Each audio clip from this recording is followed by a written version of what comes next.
Hello കൂട്ടുകാരി, മലയാളി മോമിലേക്ക് നിങ്ങൾക്ക് വീണ്ടും സ്വാഗതം. നമ്മുടെ വീട്ടിൽ എന്തെങ്കിലും ആഘോഷങ്ങളോ അല്ലെങ്കിൽ ഒരു ഫംഗ്ഷനോ, ഇപ്പം എന്നെ സംബന്ധിച്ച് പെരുന്നാൾ ആഘോഷമൊക്കെ വരുന്ന സമയത്ത് ഞാൻ ചെയ്യുന്ന കുറച്ച് കാര്യങ്ങളാണ് ഇന്നത്തെ വീഡിയോയിൽ ഷെയർ ചെയ്യുന്നത്. അപ്പോൾ ഇത് നമ്മൾ നന്നായിട്ട് പ്ലാൻ ചെയ്ത് കാര്യങ്ങൾ ഓരോന്നോരോന്നായിട്ട് നേരത്തെ കൂട്ടി ചെയ്യുകയാണെങ്കിൽ നമുക്ക് അന്നത്തെ ദിവസം കുറച്ചും കൂടി സ്ട്രെസ് ഇല്ലാതെ നമുക്ക് ആ ആഘോഷങ്ങളിൽ കുറച്ചും കൂടി നന്നായിട്ട് പങ്കെടുക്കാനായിട്ട് പറ്റും. ആദ്യം നമുക്ക് വേണ്ടത് പ്ലാനിങ് ആണ്. പ്ലാനിങ്ങിൽ മെയിനായിട്ട് ഞാൻ 7 കാര്യങ്ങളാണ് ചെയ്യാൻ ഉദ്ദേശിക്കുന്നത്. ഒന്നാമത്തത് ക്ലീനിങ് ടാസ്കുകൾ. രണ്ടാമത്തത് നമ്മൾ വാഴപ്പിണ്ടിമ ഡെക്കറേഷൻ ചെയ്യും പെരുന്നാളുടെ ഭാഗമായിട്ട്, അത് ചെയ്യേണ്ട കാര്യങ്ങൾ. മൂന്നാമത്തത് പാചകത്തിൻ്റെ കാര്യങ്ങൾ. ഗസ്റ്റൊക്കെ വീട്ടിൽ അധികം ഉണ്ടെങ്കിൽ എന്ത് കുക്ക് ചെയ്യണം, അല്ലെങ്കിൽ നമ്മൾ ഫുഡ് പുറത്ത് ഏൽപ്പിക്കുകയാണോ അതിൻ്റെ പ്ലാനിങ്. ഡ്രസ്സിൻ്റെ സെറ്റിങ്, പെരുന്നാൾ ദിവസം അല്ലെങ്കിൽ നമ്മൾ വെടിക്കെട്ടിന് കാണാൻ പോകുമ്പോൾ അങ്ങനത്തെ ഡ്രസ്സ് എന്താണെന്ന് വെച്ചാൽ അതൊക്കെ സെറ്റ് ചെയ്ത് വെക്കുക എന്നുള്ളതാണ്. പിന്നെ നമ്മുടെ സെൽഫ് കെയർ, അതായത് ഇപ്പോൾ ഫേഷ്യലോ ത്രെഡിങ്ങോ അങ്ങനെ എന്തെങ്കിലും. പിന്നെ വീട്ടിലെ ബാക്കി ബേസിക് പണികൾ, അതിനിപ്പോൾ പ്രത്യേകിച്ച് പേര് കൊടുക്കേണ്ട കാര്യമില്ല. ഇതെല്ലാം നമ്മൾ നോട്ട് ചെയ്ത് വെച്ചിട്ട് ഒരു 10 ദിവസം മുൻപെങ്കിലും നമ്മളിതെല്ലാം ചെറുതായിട്ട് സ്റ്റാർട്ട് ചെയ്യണം കേട്ടോ. എന്നാൽ മാത്രമാണ് ആ ദിവസം ആകുമ്പോഴേക്കും ഇതെല്ലാം ചെയ്ത് തീരുള്ളൂ. അപ്പോൾ അത് ഇതിലുള്ള ഓരോ കാര്യങ്ങളും ഇത്തിരീശ് ഓരോ ദിവസവും ചെയ്യാം. പിന്നെ നമ്മൾ പല പ്ലാനുകളും നടത്തും. പക്ഷേ ചില സമയത്ത് എന്തെങ്കിലും നമ്മൾ വിചാരിക്കാത്ത കാര്യങ്ങളൊക്കെ വരുമ്പോൾ ഈ പ്ലാൻ പോലെ ഒന്നും നടക്കണമെന്നില്ല. അപ്പോൾ നമുക്ക് പ്രാർത്ഥിച്ചുകൊണ്ട് മുന്നോട്ട് പോവാം. പ്രാർത്ഥിച്ചുകൊണ്ട് പോകുമ്പോൾ എല്ലാം നന്നായിട്ട് നടക്കും. ഇനി എന്തെങ്കിലും ഇഷ്യൂസ് വന്നാൽ അത് നന്നായിട്ട് ഫേസ് ചെയ്യാനുള്ള ഒരു ശക്തിയും കൂടി നമുക്ക് നൽകുന്നത് പ്രാർത്ഥനയാണ്. അപ്പോൾ ആദ്യം ഞാൻ ചെയ്തു തുടങ്ങിയിട്ടുണ്ടായിരുന്നത് വാഴപ്പിണ്ടിയുടെ ഡെക്കറേഷന് വേണ്ടിയിട്ടുള്ള ഐറ്റംസ് ഉണ്ടാക്കലാണ്. പലരും പല രീതിയിലാണ് ഉണ്ടാക്കുന്നത്. നമ്മൾ ബേസിക് ആയിട്ട് ഉണ്ടാക്കുകയാണെങ്കിൽ സാധാരണ പേപ്പർ കൊടി വെച്ചിട്ട് നമുക്ക് ഉണ്ടാക്കാം. പിന്നെ നമുക്ക് പൂക്കളൊക്കെ വെച്ചിട്ട് ഡെക്കറേറ്റ് ചെയ്യാം. ഇല്ലെങ്കിൽ നമുക്ക് എന്തെങ്കിലുമൊക്കെ ഐറ്റംസൊക്കെ നമുക്ക് വലുതാക്കി ഉണ്ടാക്കിയിട്ട് അങ്ങനെയൊക്കെ വെക്കാം. അപ്പം ഞങ്ങൾ ഈ പ്രാവശ്യം കുറച്ച് ഡീറ്റെയിൽ ആയിട്ട് ഉണ്ടാക്കിയിട്ടുണ്ടായിരുന്നു.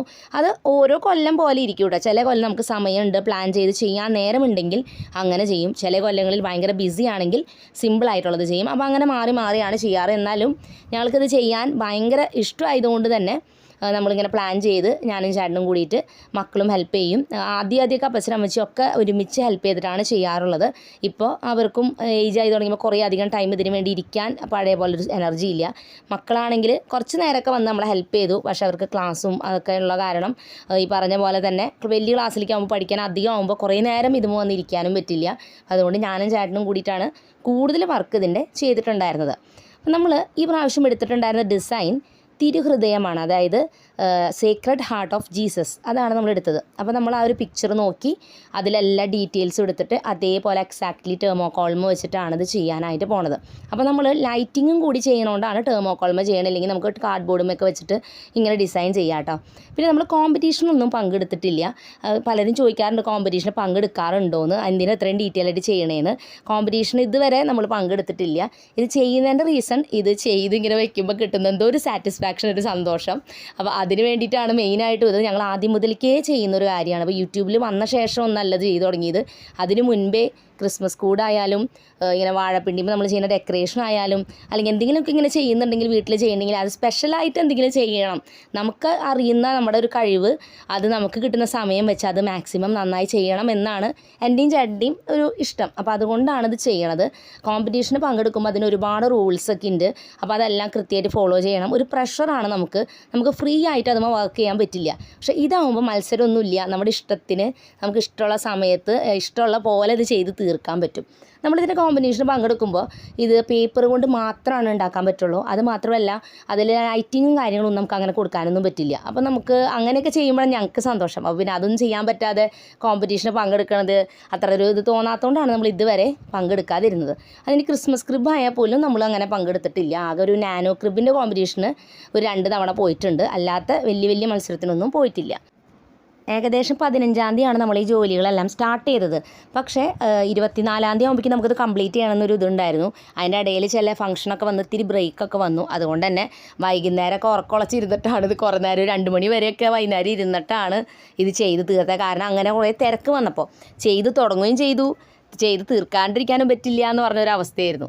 അത് കഴിഞ്ഞ് ഞങ്ങൾ ഹൃദയത്തിൻ്റെ ഡിസൈൻ എല്ലാം കംപ്ലീറ്റ് ചെയ്ത് കഴിഞ്ഞപ്പോൾ പിന്നെ അതിൻ്റെ മുകളിൽ ഇങ്ങനെ തീനാളം പോലെയുണ്ട്. അപ്പോൾ ആ ഒരു ഡിസൈൻ നമ്മളിങ്ങനെ, അപ്പോൾ ഈ ഒരു പണി നമ്മൾ തുടങ്ങി വെച്ചപ്പോൾ നമ്മളത് ഏകദേശം നമുക്ക് കംപ്ലീറ്റ് ചെയ്യാൻ കുഴപ്പമില്ല. ദിവസം ഉണ്ടല്ലോ എന്ന് വിചാരിച്ച് തുടങ്ങിയെങ്കിൽ ഇപ്പോൾ ഒരു 10 ദിവസമൊക്കെ ഉണ്ടല്ലോ എന്ന് വിചാരിച്ച് സമാധാനത്തിൽ തുടങ്ങിയെങ്കിൽ പോലും ഇടയിൽ വെച്ച് ചില ഫംഗ്ഷനും കാര്യങ്ങൾക്കൊക്കെ പോയി പിന്നെ വേറെ പല കാര്യങ്ങൾ വന്ന് തിരക്കിൽ പെട്ടപ്പോൾ നമുക്കിത് ചെയ്ത് തീർക്കാൻ പറ്റുമെന്നൊരു ഡൗട്ട് വന്നു ശരിക്കും പറഞ്ഞാൽ. പക്ഷേ വൈകുന്നേരമൊക്കെ ഉറക്കുളച്ചിരുന്നിട്ടാണ് ഒരു 2 മണി വരെയൊക്കെ ഇരുന്നു, ഒരു 3 ദിവസം അടുപ്പിച്ചിരുന്നിട്ടാണ് ഇത് ചെയ്ത് തീർക്കാൻ പറ്റിയത് കേട്ടോ. എന്നിരുന്നാലും അതെല്ലാം ചെയ്ത് കഴിഞ്ഞ് ഫിക്സ് ചെയ്തപ്പോൾ കിട്ടിയൊരു സാറ്റിസ്ഫാക്ഷൻ, നമ്മൾ അത്രയും ദിവസം എടുത്ത ഹാർഡ് വർക്കിൻ്റെ റിസൾട്ടായിരുന്നു അത്. അപ്പോൾ നമ്മളിത് ഫിക്സ് ചെയ്തതൊക്കെ പിന്നീടാണ് കേട്ടോ. അതൊക്കെ ചെയ്ത് വെച്ചിട്ട് പിന്നെ ലൈറ്റിങ്ങിന് വേണ്ടിയിട്ട് കുറേ പണികൾ വേറെ ഉണ്ടായിരുന്നു. അതൊക്കെ ചേട്ടനാണ് ചെയ്തിട്ടുണ്ടായിരുന്നത്. അപ്പോൾ അതൊക്കെ ചെയ്ത് കഴിഞ്ഞ് ലാസ്റ്റ് നമ്മൾ ഫിക്സ് ചെയ്തിട്ടുണ്ടായിരുന്നത്. രണ്ടാമത് നമ്മൾ നോക്കേണ്ടത് നമ്മളെ തന്നെയാണ്. അപ്പോൾ ആദ്യം തന്നെ നമ്മുടെ ഡ്രസ്സിങ്, ഏത് ഡ്രസ്സുകളാണ് ഏത് ടൈമുകളിൽ ഇടണേന്ന് നമ്മൾ തീരുമാനിച്ച്, അത് പുതിയതാണെങ്കിൽ അത് പഴയതാണെങ്കിലും കുഴപ്പമില്ല, അത് അയൺ ചെയ്ത് വൃത്തിയായിട്ട് വെക്കാനായിട്ടൊന്നും കൂടി നോക്കുക. അതോടൊപ്പം തന്നെ അതിന് മാച്ചിങ് ആയ ഓർണമെൻറ്റ്സ് ഇതൊക്കെ നേരത്തെ സെറ്റ് ചെയ്ത് വെക്കുക. കാരണം ആ സമയത്ത് ഭയങ്കര പാടായിരിക്കും അങ്ങനത്തെ കാര്യങ്ങൾ. അതോടൊപ്പം തന്നെ സ്കിൻ കെയറിന് വേണ്ടിയിട്ട് നമുക്ക് വീട്ടിൽ തന്നെ ഫേഷ്യലുകൾ ചെയ്യുക, അങ്ങനത്തെ കാര്യങ്ങളോ അല്ലെങ്കിൽ പുറത്ത് പോയി ചെയ്യണമെങ്കിൽ ഇതൊക്കെ നമ്മൾ നേരത്തെ കൂട്ടി ചെയ്ത് വെക്കുക. കാരണം തിരക്കുള്ള സമയത്ത് ലാസ്റ്റ് മിനിറ്റിൽ നമ്മൾ തന്നെ കെയർ ചെയ്യാൻ ടൈം കിട്ടാണ്ടാവുമ്പോൾ നമ്മൾ ആ ഒരു കോൺഫിഡൻസ് നമുക്ക് ഉണ്ടാവില്ല പുറത്ത് പോകുമ്പോൾ. അതുകൊണ്ട് നേരത്തെ കൂട്ടി അതുകൂടി ചെയ്യാം. ഇനി മൂന്നാമത്തെ ടാസ്ക് ക്ലീനിങ് ജോലികളാണ്. ക്ലീനിങ് ടാസ്കിൽ ഈ പ്രാവശ്യം ഞാൻ ശ്രദ്ധിച്ചൊരു കാര്യം എന്താണെന്ന് വെച്ചാൽ, ഒരാഴ്ച മുൻപേ ഞാൻ ക്ലീനിങ്ങിൻ്റെ പണികൾ സ്റ്റാർട്ട് ചെയ്തു. അപ്പോൾ സ്റ്റാർട്ട് ചെയ്ത് തുടങ്ങിയപ്പോൾ ആദ്യം ചെയ്തത് ജനാല വാതിലുകൾ തുടയ്ക്കൽ, അങ്ങനത്തെ പണികളൊക്കെ നമുക്ക് അത്ര ഇഷ്ടമില്ലാത്ത പണികളുണ്ടല്ലോ, അത് ഓരോന്നും ഇത്തിരീശൊക്കെ ചെയ്ത് തുടങ്ങി ഓരോ റൂമിൻ്റെയും. അങ്ങനെ ഓരോ ദിവസവും അങ്ങനത്തെ വലിയ വലിയ പണികൾ ചെയ്ത് ലാസ്റ്റ് ആയപ്പോഴേക്കും ഈസി ആയിട്ടുള്ള പണികളിലോട്ട് നമ്മൾ ചുരുക്കി. അപ്പോൾ കിച്ചണിൻ്റെ ക്ലീനിങ്ങും അങ്ങനത്തെ ഒക്കെ വലിയ വലിയ പണികളുണ്ടല്ലോ, അലമാരകൾ തുടയ്ക്കൽ, അങ്ങനത്തെയൊക്കെ ഞാൻ ആദ്യം ചെയ്ത് തുടങ്ങിയിട്ടോ. ലാസ്റ്റ് ആകുമ്പോഴേക്കും നമുക്ക് ആകെ വീട് അടിച്ച് തുടച്ചിടുക, ബാത്റൂം ക്ലീൻ ചെയ്യുക, ഇത് മാത്രമേ ചെയ്യാൻ ബാക്കി ഉണ്ടാവാൻ പാടുള്ളൂ. കാരണം എന്ന് വെച്ചാൽ നമ്മൾ വലിയ വലിയ പണികളൊക്കെ അവസാനത്തേക്ക് വെച്ച് കഴിഞ്ഞാൽ നമുക്ക് കുക്കിങ്ങും കാര്യങ്ങളൊക്കെ ചെയ്യണം. അപ്പോൾ ഞങ്ങൾക്ക് ശനി ഞായറായിരുന്നു പെരുന്നാൾ. അപ്പോൾ ഞാൻ ശനിയാഴ്ചയാണ് കുക്കിങ്ങിന് വേണ്ടി മാറ്റി വെച്ചിട്ടുണ്ടായിരുന്നത്. പക്ഷേ ഈ ശനിയാഴ്ച വൈകുന്നേരം മുതൽ നമുക്ക് ഗസ്റ്റുകൾ വരുന്നത്. അപ്പോൾ അതുകൊണ്ട് തന്നെ കുക്കിങ്ങിന് വേണ്ടി മാറ്റി വെച്ചുകൊണ്ട് ആ ദിവസം ക്ലീനിങ് ഒന്നും എനിക്ക് ചെയ്യാൻ പറ്റില്ല. അപ്പോൾ ഞാൻ മക്കളെ കൊണ്ടാണ് അന്നത്തെ ദിവസം ജസ്റ്റ് ഒന്ന് അടിച്ച് വാരി ഇടിപ്പിച്ചു. ബാക്കി തുടക്കലും കാര്യങ്ങളെല്ലാം നമ്മൾ അതിന് മുൻപൊക്കെ ചെയ്ത് തീർത്തു. കാരണം അവർക്കും കുറേ പണികളൊക്കെ വീട്ടിൽ സഹായിക്കണമായിരുന്നു.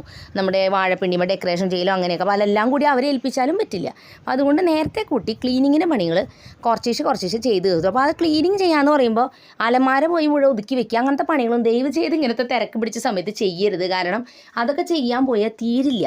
അപ്പോൾ അതിന് പകരം നമ്മൾ ചെയ്യേണ്ടത്, ഈ ഒരു ഇപ്പോൾ ലിവിങ് റൂം ആണെങ്കിൽ അവിടുത്തെ TV യൂണിറ്റ് തുടച്ചിടുക, സോഫ ക്ലീൻ ചെയ്തിടുക, ജനല വാതിലൊക്കെ പൊടി തുടയ്ക്കുക, ബേസിക്കായിട്ട് കാണുന്ന സാധനങ്ങളൊക്കെ ഒന്ന് ഒതുക്കി വെക്കുക. അല്ലാതെ അലമാര മുഴുവൻ വലിച്ചിട്ട് ഇത് ഗസ്റ്റ് വരുമ്പോഴേക്കും ഇത് മുഴുവനും ഒതുക്കണ്ടേന്ന് വിചാരിച്ച് അങ്ങനെയൊക്കെ ഒതുക്കാൻ പോയാൽ നമ്മുടെ പണിയൊന്നും തീരില്ല. അതേപോലെ ഇപ്പോൾ ഡൈനിങ് ഏരിയയിൽ വന്നു, അവിടെയുള്ള ഷോ കേസുകൾ പൊടി തുടച്ചിടുക, ജനാല വാതിൽ, കസാരകൾ, ടേബിള്, വാഷ് ബേസിൻ്റെ ഏരിയ, അവിടുത്തെ ബാത്റൂം, അതുപോലെ ഗസ്റ്റ് ഉപയോഗിക്കാൻ പോകുന്ന റൂം, അത് നന്നായിട്ട് തന്നെ ക്ലീൻ ചെയ്യുക. അവിടെ ചിലപ്പോൾ സാധനങ്ങളൊക്കെ നമ്മൾ കുറേയൊക്കെ നമ്മുടെ വെച്ചിട്ടുണ്ടെങ്കിൽ അതൊന്ന് മാക്സിമം പുറത്തോട്ട് എവിടെയെങ്കിലും കൊണ്ടുവയ്ക്കുക, ബാക്കിൽ വർക്ക് ഏരിയയിൽ അങ്ങനെ എന്തെങ്കിലും. കാരണം എന്ന് വെച്ചാൽ അവർക്ക് അവിടെ യൂസ് ചെയ്യാൻ എളുപ്പത്തിന്. പിന്നെ ബാക്കിയുള്ള റൂമുകളൊക്കെ ഒരു ബേസിക് ക്ലീനിങ്, അതാണ് നമ്മൾ ചെയ്യേണ്ടത്. അല്ലാതെ കുറേ പണി, അയ്യോ ഇതൊക്കെ ക്ലീൻ ചെയ്യേണ്ടതെന്ന് ഓർക്കുമ്പോൾ തന്നെ നമുക്കിതൊന്നും ചെയ്യാൻ തോന്നില്ല. അതുപോലെ തുണികൾ വാഷ് ചെയ്യാനുണ്ടെങ്കിൽ അത് മാക്സിമം വാഷ് ചെയ്ത് തീർക്കാനായിട്ട് നോക്കുക. കാരണം ഈ ആഘോഷങ്ങൾ വരുന്ന, ഇപ്പോൾ നമുക്കൊക്കെ പറയുകയാണെങ്കിൽ 3 ദിവസമൊക്കെ സെലിബ്രേഷൻ ആകുമ്പോൾ ആ ദിവസമൊന്നും അലക്കാനും പിടിക്കാനൊന്നും നമുക്ക് തിരക്കിൻ്റെ ഇടയിൽ പറ്റില്ല, നമ്മൾ ഗസ്റ്റൊക്കെ വീട്ടിലുണ്ടാകുമ്പോൾ. അപ്പോൾ അതുകൊണ്ട് മാക്സിമം തുണികളെല്ലാം കഴുകി തീർക്കുകയാണെങ്കിൽ നമുക്കത് എളുപ്പമായിരിക്കും. അപ്പോൾ എല്ലാം കഴുകി തീർത്ത് മടക്കി വേഗം പരമാവധി എടുത്ത് വയ്ക്കുക. അപ്പോൾ നമുക്ക് പെരുന്നാളൊക്കെ കഴിയുമ്പോഴേക്കും ഒരു 3 ദിവസത്തെ തുണികളെല്ലാം കൂടിയൊക്കെ വാഷ് ചെയ്യാനുണ്ടാവും. അപ്പോൾ അത് അവസാനം ചെയ്യാം. അപ്പോൾ അതുകൊണ്ട് ആ ഒരു കാര്യം പ്രത്യേകം ശ്രദ്ധിക്കും. അങ്ങനെ നമ്മൾ വെള്ളിയാഴ്ച ഉച്ചയായപ്പോഴേക്കും ക്ലീനിങ് പണികളെല്ലാം ഞാൻ അവസാനിപ്പിച്ചു. ഇനി നമ്മുടെ 4:30 കഴിഞ്ഞപ്പോഴാണ് നമ്മുടെ വാഴപ്പിണ്ടി നമ്മൾ ഇതേ മുറ്റത്ത് ഇവിടെ കുഴിച്ചിടാണ്. നമ്മൾ വെച്ചിട്ടുണ്ടായിരുന്ന അത്യാവശ്യം വലിയൊരു വാഴപ്പിണ്ടിയാണ്. എപ്പോഴും ഇവിടെ ഇങ്ങനെയാണ്, മാക്സിമം ഹൈറ്റ് ഉള്ളത് കിട്ടുകയാണെങ്കിൽ അത്രയും വലുത് കൊണ്ട് ഇവിടെ വെക്കും കേട്ടോ. ഇതിനെക്കാട്ടും വലുത് മുൻപ് വെച്ചിട്ടുണ്ട്. ഞങ്ങളുടെ കല്യാണം കഴിഞ്ഞ കൊല്ലത്തിൽ ഭയങ്കര ഹൈറ്റ് ഉള്ളതായിരുന്നു. അതുമ്മേ നമ്മൾ കുറേ പൂക്കൾ ഇങ്ങനെ ഉണ്ടാക്കിയിട്ട് ഡെക്കറേറ്റ് ചെയ്യാൻ, പക്ഷേ അതൊന്നും വെച്ചിട്ട് അതുമ്മേ ഒന്നും ആയില്ല. കാരണം ഏറ്റവും ടോപ്പിൽ മാത്രം പൂവുണ്ടായിരുന്നുള്ളൂ, ബാക്കി ഒന്നും കവർ ചെയ്യാൻ പറ്റിയില്ല. അപ്പോൾ വലിയ പിണ്ടി വെക്കുമ്പോൾ നമ്മൾ അതുമ്മേ ഒരുപാട് ഡെക്കറേഷൻ ചെയ്ത് വെക്കാന്ന് വെച്ചാൽ ബുദ്ധിമുട്ടാണ്. ഹൈറ്റ് കുറഞ്ഞാണെങ്കിൽ നമുക്ക് ഈസിയാണ്. അപ്പോൾ നമ്മൾ പിണ്ടി ഡെക്കറേഷൻ കോമ്പറ്റീഷനൊക്കെ പങ്കെടുക്കുമ്പോൾ അതൊരുവിധം ഹൈറ്റുള്ള പിണ്ടികൾ എടുക്കുള്ളൂ, ഇത്രയും വലുത് അങ്ങനെ എടുക്കൽ കുറവാണ്. കാരണം ഡെക്കറേറ്റ് ചെയ്യാൻ ബുദ്ധിമുട്ടല്ലേ. 4ാമത് നമ്മൾ വീടിൻ്റെ ലൈറ്റിങ്ങിൻ്റെ കാര്യങ്ങളാണ് ചെയ്തിട്ടുണ്ടായിരുന്നത്. അത് ചേട്ടൻ ഏകദേശം വ്യാഴം വെള്ളിയൊക്കെ ആയിട്ട് നിന്നിട്ടാണ് ചേട്ടൻ ചെയ്ത് തീർത്തത്. അപ്പച്ചൻ കൂടെ സഹായിക്കാനുണ്ടായിരുന്നു. അപ്പോൾ അങ്ങനെ അവർ രണ്ടുപേരും കൂടി ഈ ലൈറ്റിങ്ങും കാര്യങ്ങളും, അപ്പോൾ എല്ലാ വീടുകളിലും ലൈറ്റ്സും കാര്യങ്ങളൊക്കെ ദേ വെള്ളിയാഴ്ച ആയപ്പോഴേക്കും എല്ലാം നല്ല രസത്തിൽ ഇങ്ങനെ നിൽക്കുന്നുണ്ട് കേട്ടോ. പെരുന്നാൾ വരുമ്പോൾ ഈ ലൈറ്റും കാര്യങ്ങളൊക്കെ വരുമ്പോഴാണ് ഒരു വൈബ് എന്ന് പറയില്ലേ. അപ്പോൾ ഈ പ്രാവശ്യം നമ്മൾ എടുത്തിട്ടുണ്ടായിരുന്നത് ലെമണും ഗ്രീനും കൂടിയുള്ള കോമ്പിനേഷനാണ് എടുത്തിട്ടുണ്ടായത്. ലെമണാണ് ഈ പ്രാവശ്യത്തെ ട്രെൻഡിങ് കളർ എന്ന് പറഞ്ഞാൽ, മിക്ക കൂടുതൽ ലെമണായിരുന്നു. അപ്പോൾ നമ്മൾ ഗ്രീനും കൂടിയിട്ട് ആഡ് ചെയ്തുകൊണ്ട് ഗ്രീനും ലെമണും കൂടിയിട്ടാണ് നമ്മൾ ചെയ്തിരിക്കുന്നത്. അങ്ങനെ നമ്മുടെ വീടിൻ്റെ ലൈറ്റിങ്ങും കാര്യമൊക്കെ സ്വിച്ച് ഓൺ കർമ്മൊക്കെ നമ്മൾ ചെയ്ത് തീർത്തു. ഇനി നമുക്കിതെല്ലാം ഫുൾ കാണാം. അത് കഴിഞ്ഞ് അടുത്ത ദിവസമാണ് നമ്മൾ ഇതുമത്തെ ഡെക്കറേഷനും കാര്യങ്ങളൊക്കെ ചെയ്തിട്ടുണ്ടായിരുന്നത്, സാറ്റർഡേ. അങ്ങനെ അത് കഴിഞ്ഞ് അടുത്ത ദിവസം ശനിയാഴ്ച രാവിലെ തന്നെ നമ്മൾ പള്ളിയിലേക്ക് പോയി. വിശുദ്ധ സെബസ്ത്യാനോസ് പുണ്യാളൻ്റെ തിരുനാളാണ് കേട്ടോ നമ്മൾ ആഘോഷിക്കുന്നത്. അങ്ങനെ ഏകദേശം ഒരു 8 മണിയൊക്കെ കഴിഞ്ഞു കേട്ടോ നമ്മൾ പള്ളിയിൽ നിന്ന് വന്നപ്പോൾ. കാരണം എല്ലാം കഴിഞ്ഞപ്പോഴേക്കും കുറച്ചധികം സമയം തിരുനാൾ ദിനങ്ങളിലൊക്കെ കുറച്ചധികം സമയം തന്നെ കുർബാനയും അത് കഴിഞ്ഞിട്ടുള്ള കാര്യങ്ങൾ കുറച്ചധികം സമയം ഉണ്ടാവും, പ്രദക്ഷിണം ഉണ്ടായിരിക്കും. അപ്പോൾ അതൊക്കെ കഴിയണം. അപ്പോൾ അതെല്ലാം കഴിഞ്ഞിട്ട് വേണം നമുക്ക് ചെന്നിട്ട് വീട്ടിൽ പോയിട്ട് ബാക്കിയുള്ള പണികളും കാര്യങ്ങളൊക്കെ ചെയ്യാനായിട്ട്. അങ്ങനെ നമ്മളിതേ പുണ്യാളൻ്റെ രൂപമൊക്കെ വീട്ടിൽ ഇങ്ങനെ വെച്ചിട്ടുണ്ട് കേട്ടോ. അവിടെ ദേ അമ്പ് കൊണ്ട് തന്നിട്ടുണ്ട്, പള്ളിയിൽ നിന്നാണ് തന്നിരിക്കുന്നത്. അപ്പോൾ അതവിടെ വെച്ചിട്ട് നമ്മൾ തിരികളൊക്കെ കത്തിച്ച് അവിടെ ഇരുന്ന്, അപ്പോൾ അമ്മച്ചി അവിടെ ഇരുന്ന് പ്രാർത്ഥിക്കുന്നുണ്ട്. അപ്പോൾ നമ്മളിവിടെ ദേ പുറത്ത് പണികളായിട്ട് ദേ ബിസിയാണ്. നമ്മുടെ പിണ്ടീമത്തെ ഡെക്കറേഷനും കാര്യങ്ങളൊക്കെ ചെയ്യണം. അപ്പോൾ നമ്മൾ പിണ്ടി കുഴിച്ചിട്ടുണ്ടായിരുന്നല്ലോ, അതിൻ്റെ ടോപ്പിലായിട്ട് നമ്മൾ ഉണ്ടാക്കിയിട്ടുള്ള നമ്മുടെ തിരുഹൃദയം അവിടെ വെച്ചു. സീക്രട്ട് ഹാർട്ട് ഇവിടെ വെച്ചിട്ടുണ്ട്. അപ്പോൾ രാവിലെ കാണുന്ന വ്യൂ ഇങ്ങനെയാണ് കേട്ടോ. വൈകുന്നേരമാണ് ഇതിൻ്റെ ലൈറ്റിംഗ് ഒക്കെ ചെയ്തിട്ടാണ് കുറച്ചും കൂടി ഇത് ഭംഗി വരണം കേട്ടോ. അപ്പോൾ നമ്മളിതെല്ലാം വെച്ച് കഴിഞ്ഞ് ഇതിൻ്റെ ലൈറ്റ് കണക്ഷനും കാര്യങ്ങളൊക്കെ ചേട്ടൻ അവിടെ ചെയ്തുകൊണ്ടിരിക്കുകയാണ്. ഞാനാണെങ്കിൽ ഇവിടെ ഇതേ കുക്കിംഗ് ആയിട്ട് നല്ല ബിസിയാണ്. അതിൻ്റെ ഇടയിൽ കൂടെ ഞാൻ എന്തൊക്കെയോ പിറുപിറു എന്നൊക്കെ പറഞ്ഞുകൊണ്ടിരിക്കുന്നുണ്ട്. കാരണം മക്കൾ അതിൻ്റെ ഇടയിൽ കൂടെ അവരെന്തൊക്കെയോ വഴക്ക് കൂടിയിട്ട് ഓരോന്നൊക്കെ വന്നിട്ട് ഞാൻ പിന്നെ ഉപദേശം വഴക്ക് പറയൽ അങ്ങനെ. പിന്നെ എനിക്കാണെങ്കിൽ ഇങ്ങനെ വലിയ വലിയ പണിയൊക്കെ വരുമ്പോൾ ഭയങ്കര ടെൻഷനാണ്. അപ്പോൾ എനിക്ക് ചീത്തയും ബഹളം ദേഷ്യമൊക്കെ കൂടുതലാണ് ഈ സമയത്ത്. അപ്പോൾ ഞാൻ പരമാവധി ശാന്തമായിട്ട് നിൽക്കുന്നുണ്ടെങ്കിലും ഇവർ വെറുതെ അനാവശ്യമായിട്ട് എന്നെ ദേഷ്യം പിടിപ്പിക്കാൻ തന്നെ പറയാം, തല്ലുകൂടും. അത് കഴിഞ്ഞ് എന്നോട് അത് തീർക്കാൻ പറയും, ആരാണ് ശരിയെന്ന് പറയാനൊക്കെ പറഞ്ഞിട്ട് വരും കേട്ടോ. ഈ പണിയുടെ ഇടയിൽ കൂടെ ഇതൊക്കെ തീർക്കാൻ ആർക്കാണ് നേരം? അപ്പോൾ എൻ്റെ കയ്യിൽ ചീത്ത കേൾക്കുമ്പോൾ രണ്ടാളും കൂടി പോകും. എന്നാലോ ഇവർ രണ്ടാളും ഇപ്പം ഞങ്ങളൊന്നും അവിടെ ഇല്ലയെന്നുണ്ടെങ്കിൽ ഭയങ്കര സ്നേഹത്തിലിരുന്ന് കളിക്കും കേട്ടോ. എന്നെങ്ങാലും അവിടെ അടുത്ത പരിസരത്ത് കണ്ടാൽ പിന്നെ വെറുതെ കംപ്ലൈൻ്റ് ആയിട്ട് ഇങ്ങനെ വരലാണ്.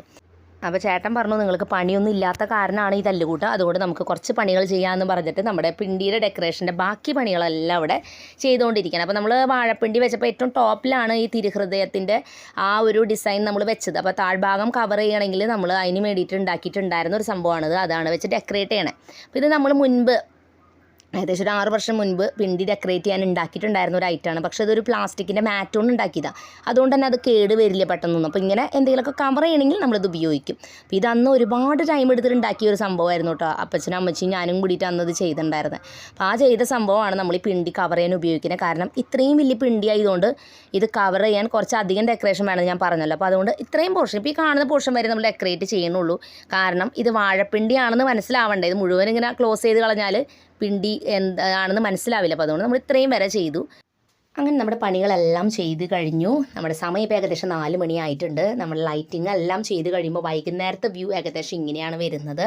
നല്ല ഭംഗിയുണ്ടായിരുന്നു കേട്ടോ നേരിട്ട് കാണാൻ. കാരണം ആ ഒരു ഗ്രീൻ ലൈറ്റിൻ്റെ അത് യെല്ലോ ലൈറ്റിൻ്റെ ഒക്കെ മുൻഭാഗത്തായിട്ട് ഇവിടെ ഇങ്ങനെ നമ്മൾ ഈ ഒരു തിരുഹൃദയം ഇങ്ങനെ നിൽക്കുന്ന കാണാൻ തന്നെ ഒരു ഭംഗിയായിരുന്നു. ആ ഒരു റെഡ് ലൈറ്റ് അതിനുള്ളിൽ കൂടെ ഇങ്ങനെ വരുമ്പോൾ കേട്ടോ ഞങ്ങൾ എക്സ്പെക്ട് ചെയ്തതിലും നന്നായിട്ട് വന്നു.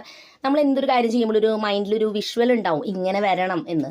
അപ്പോൾ ആ ഒരു വിഷ്വലിനെക്കാട്ടും നന്നായിട്ട് അത് വന്നിട്ടുണ്ടായിരുന്നു. അപ്പോൾ നമ്മൾ എന്തൊരു ഐഡിയ ഇങ്ങനത്തെ ചെയ്യുമ്പോൾ അതാണ് നമ്മൾ എന്താ പറയുക വിഷ്വലൈസ് ചെയ്യാമെന്ന് അറിയില്ല. ആ ഒരു ഇത് വളരെ ഇമ്പോർട്ടൻ്റ് ആണ് ഇങ്ങനത്തെ കാര്യങ്ങൾക്കൊക്കെ കേട്ടോ. അല്ലാതെ നമുക്ക് അറിയില്ല അതെങ്ങനെ വരുന്നു. അത് വെച്ച് കഴിഞ്ഞാൽ തന്നെ അറിയുള്ളൂ അത് നമ്മൾ വിചാരിച്ച ഭംഗി വരും. ചില സമയത്ത് നമ്മൾ വളരെയധികം കഷ്ടപ്പെടും, പക്ഷേ കാണുമ്പോൾ ആ ഒരു റിസൾട്ട് ചിലപ്പോൾ അത്ര ഭംഗി വരില്ല ചില സമയത്ത്.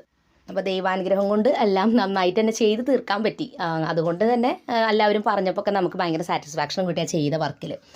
അങ്ങനെ അന്നത്തെ ദിവസമൊക്കെ നമ്മുടെ വീട്ടിൽ ഗസ്റ്റ് ഉണ്ടായിരുന്നു, പിറ്റേ ദിവസമൊക്കെ ഉണ്ടായിരുന്നു. അപ്പോൾ മൊത്തത്തിൽ നല്ല ബിസി ആയിരുന്നു ശരിക്കും പറഞ്ഞാൽ ശനിയും ഞായറും. പിന്നെ ഞാനിങ്ങനത്തെ അധികം വ്ളോഗുകളൊന്നും കുറേ അങ്ങനെ ഷൂട്ട് ചെയ്യാറില്ല. കാരണം നമ്മുടെ വരുന്ന ഗസ്റ്റും കംഫർട്ടബിൾ ആയിരിക്കണം, നമുക്കും ആ ഒരു മൊമെൻറ്റ്സ് എൻജോയ് ചെയ്യാൻ പറ്റണം. അല്ലാതെ നമ്മൾ വ്ളോഗ് പിടിച്ചിങ്ങനെ നടക്കുമ്പോൾ എന്താ വെച്ചാൽ നമുക്കത് എൻജോയ് ചെയ്യാൻ പറ്റില്ല. മാത്രമല്ല എനിക്കൊരു സ്ട്രെസ്സാണ് ശരിക്കും പറഞ്ഞാൽ. അതുകൊണ്ട് തന്നെ ഞാൻ പൊതുവേ ഇങ്ങനത്തെ വ്ളോഗുകൾ അധികമൊന്നും ചെയ്യാറില്ല. നമ്മൾ ചെയ്ത കുറച്ച് കാര്യങ്ങൾ ഹൈലൈറ്റ്സ് മാത്രമാണ് ഷെയർ ചെയ്യാറുള്ളത്. അല്ലാതെ മുഴുവൻ ഒരു ഡേ മുഴുവൻ ഷൂട്ട് ചെയ്ത് അതെന്ന് വെച്ചാൽ അങ്ങനെ വരുമ്പോൾ നമ്മൾ ആ ഒരു ഡേ നമ്മൾ മിസ്സായി പോവും. അത് മൊത്തം ഷൂട്ട് ചെയ്യേണ്ട എന്ത് കണ്ടൻറ്റ് ഇടണം അങ്ങനത്തെയൊക്കെ തിരക്കിലേക്കാവും. അതുകൊണ്ട് പൊതുവേ അങ്ങനത്തെ ദിവസങ്ങളൊന്നും അധികം ഷൂട്ട് ചെയ്യാറില്ല കേട്ടോ. അത് കഴിഞ്ഞ് നമ്മളിത് വൈകുന്നേരം ആയപ്പോൾ പള്ളിയിലെ വെടിക്കെട്ടാണ് കേട്ടോ. അടിപൊളിയായിരുന്നു. അതിൻ്റെ കൂടെ ലൈറ്റ് ഷോ ഉണ്ടായിരുന്നു. ലൈറ്റ് ഷോയുടെ കൂടെ തന്നെ മ്യൂസിക്കിനനുസരിച്ച് ഇത് കണ്ടില്ല അമിട്ട് ഇങ്ങനെയൊക്കെ പൊട്ടും. അതൊരു പ്രത്യേക ഭംഗിയായിരുന്നു കേട്ടോ. മ്യൂസിക്കിനനുസരിച്ച് ലൈറ്റ് ഇങ്ങനെ അങ്ങോട്ടും ഇങ്ങോട്ടൊക്കെ മാറും. നല്ല രസമുണ്ടായിരുന്നു. ആദ്യമായിട്ടാണ് നമ്മുടെ പള്ളിയിൽ ഇങ്ങനത്തെ ഒരു മോഡലിൽ കാണുന്നത്. അപ്പോൾ നല്ല അടിപൊളിയായിരുന്നു. അതൊക്കെ കഴിഞ്ഞ് നമ്മൾ വീട്ടിൽ വന്ന് ഫുഡൊക്കെ കഴിച്ച് ബാക്കി ഉണ്ടായിരുന്ന പടക്കങ്ങളും കാര്യങ്ങളൊക്കെ ഇവിടെ കത്തിച്ചുകൊണ്ടിരിക്കുകയാണ് കേട്ടോ. അപ്പോൾ ഇവരിവിടെ ഇതേ കണ്ടില്ലേ പടക്കം നമ്മുടെ പെരുന്നാൾക്കൊക്കെ പടക്കം ഫുൾ പൊട്ടില്ലേ, അതേപോലെ സെറ്റ് ചെയ്ത് വെച്ചിരിക്കുകയാണ്. മത്താപ്പും കമ്പിത്തിരി എല്ലാം സെറ്റ് ചെയ്ത് വെച്ചിട്ട് വെടിക്കെട്ട് സെറ്റ് ചെയ്തിട്ട് അതാണ് കണ്ടുകൊണ്ടിരിക്കുന്നത് കേട്ടോ. അപ്പോൾ പെരുന്നാളൊക്കെ കഴിഞ്ഞ് ഗസ്റ്റുകളെല്ലാവരും പോയി കഴിഞ്ഞ് ഒറ്റയ്ക്കായി കഴിയുമ്പോൾ ഒരു സങ്കടമാണല്ലേ. അത് കഴിഞ്ഞിട്ട് പിന്നെ ഇങ്ങനെ ഇരുന്ന് ബാക്കിയുള്ള ബാലൻസ് പടക്കൊക്കെ പൊട്ടിച്ച് നമ്മുടെ പെരുന്നാൾ ഇവിടെ കംപ്ലീറ്റ് ചെയ്യുകയാണ്. അപ്പോൾ അങ്ങനെ ഈ വർഷത്തെ പെരുന്നാൾ 2026 പെരുന്നാൾ നമ്മുടെ കഴിഞ്ഞിരിക്കുന്നു. ജനുവരി മാസം എന്ത് വേഗമാണ് കഴിഞ്ഞു പോയത്. നമ്മൾ ചെയ്യുന്ന ഓരോ കാര്യങ്ങളും ഓരോ മെമ്മറീസാണ്. അതുകൊണ്ട് തന്നെ നമ്മൾ ഏതൊരു സെലിബ്രേഷൻ വരുമ്പോഴും എന്തൊരു കാര്യം ചെയ്യുമ്പോഴും അത് മെമ്മറബിൾ ആക്കാനായിട്ട് നമ്മുടെ കുറച്ച് ഹാർഡ് വർക്ക് കൊടുക്കുകയാണെങ്കിൽ അത് നമുക്കും നമ്മുടെ മക്കൾക്കും നമ്മുടെ വീട്ടിലുള്ളവർക്കും എൻജോയ് ചെയ്യാൻ കുറച്ചുകൂടി പറ്റും. അപ്പോൾ അതിന് വേണ്ടിയിട്ട് കൂടിയാണ് നമ്മൾ ഇത്രയും ഒരു എഫേർട്ട് എടുത്തിട്ട് കുറേ കാര്യങ്ങളൊക്കെ നമ്മൾ ചെയ്യുന്നത്. അപ്പോൾ അതുകൊണ്ട് തന്നെ നമ്മൾ പറയും 2026 പെരുന്നാളിന് നമ്മൾ ഇങ്ങനെ ചെയ്തിട്ടുണ്ടായിരുന്നില്ലേ, അത് ഓർമ്മയില്ലേ എന്ന് പറയും. അതോടൊപ്പം തന്നെ ഇങ്ങനെ വീഡിയോ പിടിച്ച് വെക്കുന്നതുകൊണ്ട് അത് വീണ്ടും എടുത്ത് കാണാനായിട്ട് ഭയങ്കര രസമാണ് കേട്ടോ. അപ്പോൾ ഇന്നത്തെ വീഡിയോ നിങ്ങൾക്ക് എല്ലാവർക്കും ഹെൽപ്ഫുള്ളായി എന്ന് വിചാരിക്കുന്നു. പുതിയൊരു നല്ല വീഡിയോ ആയിട്ട് വീണ്ടും നമ്മൾ വരുന്നതായിരിക്കും. അവർക്ക് എൻ്റെ എല്ലാ കൂട്ടുകാർക്കും bye bye and take care.